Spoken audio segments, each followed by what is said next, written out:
You want to see something really scary? You bet. I'll tear your soul apart.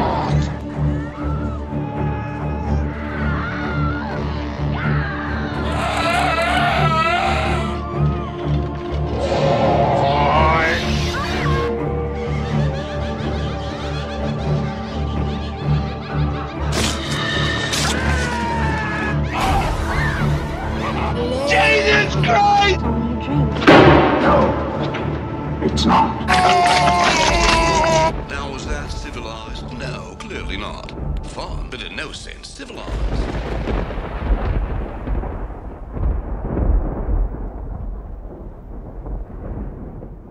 Someone's out to make a sequel. You know, cash in on all the movie murder hoopla. So it's our job to observe the rules of the sequel. For me, is actually my favorite of the series. I mean, I usually hate picking favorites, but this is the one that means the most to me. Admittedly, because I saw it on my birthday and my mom begrudgingly took me. Because she's still, because he's like, can't we just wait for the video? It's like, no, it's my birthday and it's coming out and I can't wait. And the critics are actually raving about it. After we left the theater, my mom refused to go to the bathroom in any public bathrooms afterwards. Oh my gosh. And I was like, oh no, we still got to go to Best Buy. I've got birthday money to spend. So she didn't go to the bathroom until we got home like 2 hours later. Oh no. I love the college setting. And I like how it's a very contained story because of the college setting. Mm-hmm. I actually love the cast of characters in that one the most. I like that we got Cotton Weary as a more fleshed out character in that one because of that scene with David Warner, but also with Gale and Dewey. I feel like that's the one that really kind of essentializes the heart and soul of the entire series. Like, who are the characters who I feel really define the series? And I feel Scream 2 is the one that puts it into focus. I love Scream 2. That was also one that I saw very young. It's one of those that I rewatch all the time. And it really is kind of the perfect sequel. We're still getting the stuff that we love, but now we're getting to, as you said, sort of get to know the characters better. It's not just, here's Gale, Dewey, and Sydney and Randy thrown into this crazy situation and we're following them. Now we get to see how they've developed and what kind of personalities and humans they are that are now in this situation again. So you can kind of feel a little more personally towards them. I know a lot of people, at least I was talking to one of my coworkers and he said he just didn't like the ending. He said, it's just so silly. It's Billy Loomis's mom. There's a wonderful, well, of course, that's a wonderful behind the scenes story because for as much ground as Scream was breaking, unfortunately, there was one bit of ground Scream 2 broke, which unfortunately has carried on in the history of the internet. That was I think the very first time a script got leaked. Yeah. It was that was the dawn of internet piracy. Scripts that were still in development were getting leaked on the internet because I remember I got a copy of that first draft, and in that first draft, I think it was actually supposed to be 3 killers.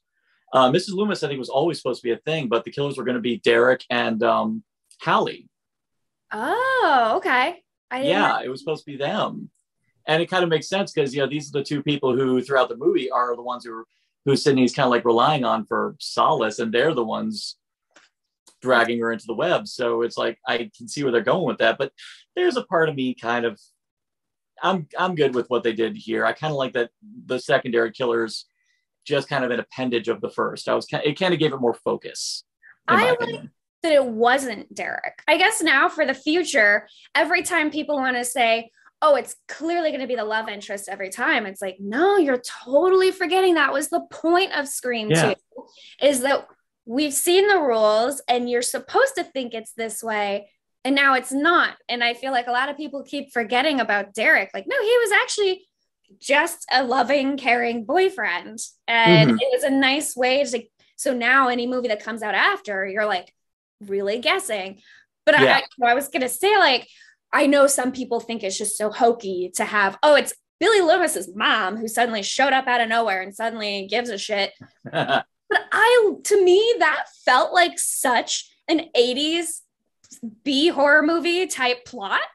To me, this is exactly. Well, it's Mrs. Loomis. Well, it's it's Mrs. Voorhees. Yes, exactly. Yeah, honestly, when you think about it, she is kind of greeted with the same pomp and the same like gravitas, the same level as Mrs. Voorhees, who just shows up just randomly. This character we've never really met until this moment at final act of the movie. Honestly, I feel Mrs. Loomis was better set up throughout Scream. And I love that they do the hint where they say like the killer is always there at every crime scene watching. And fortunately, Laurie Metcalf has such a great grasp on the balance of the character that this is a character who is so annoying. And you have Gail echoing our annoyance with this character that you just want her out of your brain. Yeah. Like when you see her at the end of the scene, and then when she pops up again, it's like, oh God, it's you again. Yes. And then all of a sudden it comes up and you're like, and I admit, my jaw dropped. I was like, I should have seen this coming, but I should have saw it coming. But it was perfect. It's so obvious because she's at every crime scene before Gail. She's just always there. Like, yeah. And Mickey should have been a big hint because he was the one with the camera. He always had a camera on him. He's had a camera wherever he was going. So a freaky Tarantino film student. And that was a masterstroke of advertising right there, that the first teaser is just that scene between Dewey and Randy. Oh, yeah. I love that teaser. I miss, as someone who makes trailers and teasers for a living, I miss the teasers where it is just a simple one scene, like, or just, my favorites are actually announcement trailers where it's footage that's not even in the movie. We just like created this whole other thing. What was it? Transformers 3. I think the announcement trailer was literally just a bunch of stuff about the moon landing. Yeah. That they created for, which I think is awesome. They did the same thing with the first Chris Pine Star Trek movie, where it's just them working on building the Starship Enterprise. Yeah. Right. It would be great to just have that again, where it's just one little something just to whet your appetite. Teasers are kind of not so teasing. No, you know, it's kind of like it's almost like an overzealous hand job. Yes, that's fair. Wow. You could have that. Oh, I'm using that. I'm using that at work. Go for it. Go for it. The body count is always bigger. Number 2, the death scenes are always much more elaborate. More blood, more gore. Carnage, candy. So perfect, because he's saying all the things that we're already thinking. Anyone who's going to the Scream movie is either a horror fan or even the casual fans. They're going to think a lot of the stuff that he's saying. Maybe they don't think of other horror movies, but everything he says is the audience. And I feel like, I don't know, it was the right way to do a sequel. Like, everyone's already like, sequels are the worst. What's the whole point of this? And then they have a whole scene where they tell you outright, sequels are the worst. What makes a sequel viable for a franchise. Scream 2 proved that if you actually give a shit about your sequel, it's not, okay, the first one made money, so let's make money again. If you actually go into this, like, this is the only movie that exists, so the characters are going to get their arc, their love, their attention. We're going to actually write it well, like we thought about it. If you do that, you'll make even more money, make a well-made sequel. And I think Scream 2 was sort of one of the first ones that, if you're not just making a sequel for the hell of it, but you actually are going into just make a good movie with these continuing things that we loved from the first, it's a win-win. I mean, it's a movie and it's going to pay more. And now you have set up a universe where, look, 25 years later, this movie is now starting to break some records opening weekend, Yeah, which is lovely. I mean, in the wake of the success of, freaking Candyman and freaking Halloween Kills, it is really making me happy to see that horror's killing the box office again, which is kind of lovely. I think if I remember correctly, Kevin Williamson did have outlines for 2 and 3. He did. He did. So he did have the bones for 2 and 3. So he did intend this to go on, because he understands horror, and he knows that if a horror movie's a hit These days, you gotta have a sequel. And that's actually a pretty damn good segue into Scream 3. Yes. Kevin Williamson, of course, exploded by this point. He, of course, did I Know What You Did Last Summer, but he went on to huge success with Dawson's Creek. I did not watch it. I did actually watch it over quarantine. I never finished it, but as a Scream fan, you really got to watch season 1. And when we get to there's a great Easter egg in the new Scream movie that I was so glad I happened to have watched the Dawson's Creek. And I was like, ah! Because Kevin Williamson was so highly in demand around this point, he was obviously not available to work on Scream 3. It also didn't help that the Weinsteins, who were, yeah, you were totally, audiences at home, you're totally entitled to do your trademark at the mention of that name. They kept forcing the movie. They kept pushing it. And of course, everyone involved was like saying, no, we want to do this, but come on, give us time. But they didn't want to.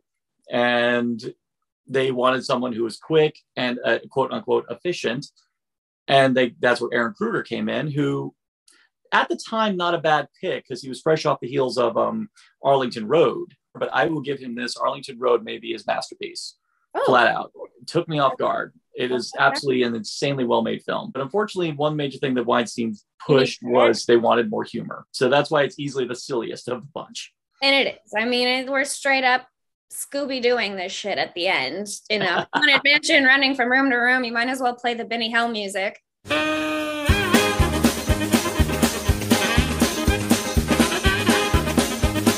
But you know what? Here, I'm going to say it. I have such an affectionate place in my heart for Scream 3 because that movie came out, 2001. So I was like, I'm not going to try to do math right now, but I was about 12 or 13. I had my own Sony Handycam, just like Mickey, and my neighbor and I watched that, and we loved horror movies already at this point. And the movie's about making movies. And that was kind of the first time we were like, we should make some horror movies. So we had kids in the neighborhood that started gathering people together and would make horror movies. And it's really because of Scream 3 that I do what I do now, which is I'm an editor, do a lot of the trailers and TV ads and stuff. And I predominantly work in horror. And that is my goal, is to do more horror movies. And I have to attribute Scream 3 to being the first sort of kick in the butt, like, you could do this. I think in the early drafts of the film, it was supposed to be about the making of Stab 3 in Woodsboro. It was a Columbine happened. Yeah. And just to try to distance themselves as much as possible, they decided to set the story, just set it in Hollywood. Yeah. That, I think, actually was the thing that benefited the movie to me. I think there's nothing more apt than having a series that's all about dissecting movies, take it back to the source, take it back to where movies are made, take it to Hollywood. Why I love that at the resolution of this trilogy, the mastermind behind it all is a director. I think it's so good. I know people love to shit on it, and I get why. I will not sit here and defend it. No.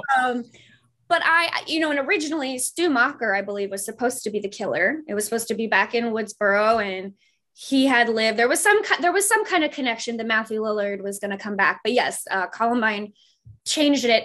And for me, it was refreshing, as much as they made it silly, but getting out of Woodsboro. Now I'm like, now it feels like a bigger universe. Now we see these movies are affecting the world, which in turn affects our main three, our core people. Like, poor Sydney Prescott, she has to go into hiding now, because now you see this isn't just her small town. This is the whole country knows her name and knows all this stuff. And I mean, I recently rewatched it the other night, and I will say, living in LA now, it is so fun watching it because it's such a love letter to people who live in LA and work in the industry.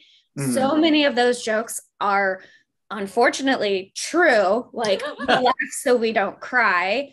I love how they are basically calling out Harvey Weinstein before anyone was able fighting the hand that feeds him. That was bold. Not even subtly. Like it was very out there. But even just the way movies are made, like one of my favorite cameos ever, Roger Corman. Yes. Being the studio exec, who usually those are the people that are fighting him. This movie did make the world aware of Parker Posey around this point, because when you think about it, prior to this, she was only like kind of an indie film queen. She really only was known for people who loved independent film, because she did movies like Party Girl, The House of Yes. I will admit, I love her, but I'm not like super knowledgeable in her career. But that's the thing. A lot of people became fans of Parker Posey because she pretty much stole every damn scene. Oh, come on. You have made millions off the story of her murder. You're obsessed with her, and you're obsessed with her daughter. All right, easy, Geraldo. Oh my gosh, I would watch a whole spinoff of just her and Gail accidentally solving crimes. And I know that's also like, that's where the humor came from, which is why a lot of people didn't like Scream 3 because now it's silly, but there's just something so enchanting about Parker Posey watching her go from hating Gail to suddenly now she feels like a cool kid, like she is Gail, and now I'm a reporter and I'm gonna crack the case. Like her, I admit it, I was crushed when she got killed in Scream 3. Oh I yeah, was like, no, I actually was like around the point. I was like, quick.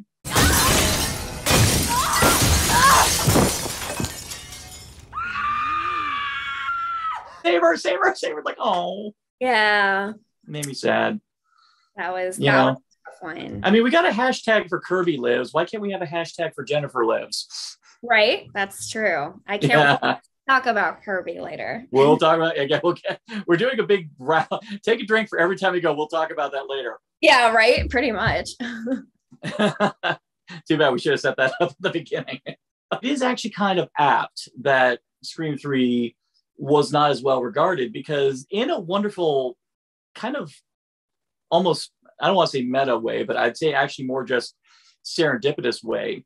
One of the primary jokes about trilogy enders is that commonly they're not always the best. No one ever sets out to make a bad movie. They always try to make the best movie possible. Yeah. And they always try to come up with the best ending possible. It's just the way things end. You come to realization, no one is ever truly going to be satisfied by an ending because it's ending and they don't want it to end. And they want things to go on so that way they don't end because they don't want to end on the note that maybe they didn't want to. Game of Thrones. I wouldn't have taken Scream 3 any other way because it hits home the satirical nail of trilogy enders. The idea that the third entry may not be up to snuff with the rest, but what trilogy ender is. Yeah. Except unless you're Back to the Future Part 3 or Return of the King. Oh, Return of the King. Yep. I enjoy it. I love the introduction of Martha Meeks, Randy's sister.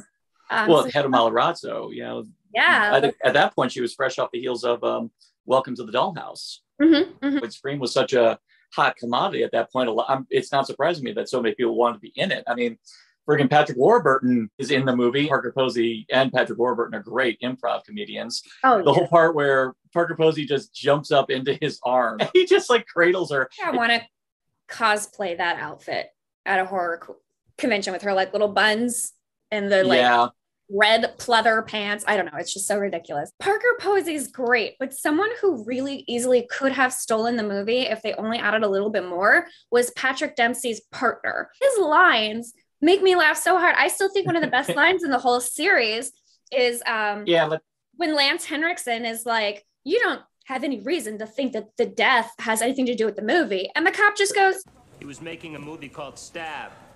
He was stabbed. It was the perfect delivery. And every time he says something, it's so well done. And I just keep thinking, who is this actor? Why is he not in more things? And he really should have had more to do with movies. Yeah, he was in Music of the Heart later on. Okay. He did pop up. So Wes Craven did enjoy working with him, obviously. So he brought him back to that. So that's something. But yeah, you're right. I would have liked to see that guy do more. If Scream 3 endeavored to be more funnier, at least it was funny. It was. It got me. It was definitely a different tone, which is why I get that people don't like it as much. But yeah, but I think a lot of it's also nostalgia. Like I said, that's the one as a kid that I was like, I'm going to do this. I do love the connection. So in season 1 of Dawson's Creek, they have a whole Scream tribute episode, basically. I mean, the main character, he's a big film nerd and is making movies with his Sony Handycam and stuff. And in his room is movie posters, and he has some Scream posters, which I love. And they have a whole episode where I'm trying to remember, I saw it once a couple of years ago. But basically the power goes out and they're all together late at night hanging out, and they're worried that there could be a maniac on the loose. And I forgot why. But one of the main characters was Scott Foley. And he's in the show and he's running around and all the jokes, it's so well done. It really is a love letter to Scream fans, which is so funny to find it in Dawson's Creek. Definitely made the show worth watching for me just for that episode. And I just love the idea that Scott Foley is in it. And that was way before he would not only be in a Scream movie, he'd be the killer in a Exactly. It's just perfect. The fact that it's set in Hollywood, and obviously with a lot of in-jokes relating to Hollywood, I kind of forgive Scream 3 for a lot of its trespasses, just because it has such a fun spirit in itself that you're willing to forgive silly things like the fact that the killer is somehow able to do technology that is still not existing to this very day as far as voice synthesis. It was a simple game, Cotton. You should have told me where Sydney was. Now, you lose. How he was able to get the mom's voice just based on like some creepy home videos he made through the window, which like... Well, I think he probably... I wouldn't be surprised if he synthesized it from the movies that John Milton had her in. That makes sense. But I just fixed a plot hole. There you go. Which proves Patrick Williams right. There is no such thing as plot holes. Plot holes do not exist. They're just plot points that the filmmaker didn't think it was important to explain. There you go. There you go. Oh, shit, Salvo. It's that TV news chick, Connie fucking Chung. Hey, Connie, how's Maureen? Dude, I think she likes me, man. It's in my head canon. It's in my head canon that Jane Silent Bob are there specifically to stop Bloodman and Chronic Strikes Back to being filmed. That's my head canon right there. That's amazing. That little scene is so much fun, by the way. I love, so Wes Craven has a cameo in every single Scream movie, except of course the recent one. And he has a cameo in Scream 4. It's just a deleted scene. So it's not in the film. Wait, 2 and 3. Where are they? Where was he in 2 and 3? So in 2, he is one of the doctor guys when Derek gets his arm cut and he's in the hospital. He's one of them. And then in 3, so when you see Jay and Silent Bob walk by, you're so focused on them that Wes is walking by with a camera and a hat like a tourist, and he's going, but next to him. And so I always knew that since the first time I saw it, I recognized him. I only recently learned that the guy standing next to him, just eating a bunch of popcorn, is the DP who in Scream 2, Peter Deming? Yes, who played the guy selling popcorn at the movie theater. So now he's eating popcorn in the tour. It's just these little fun tidbits. That's how you cameo right there.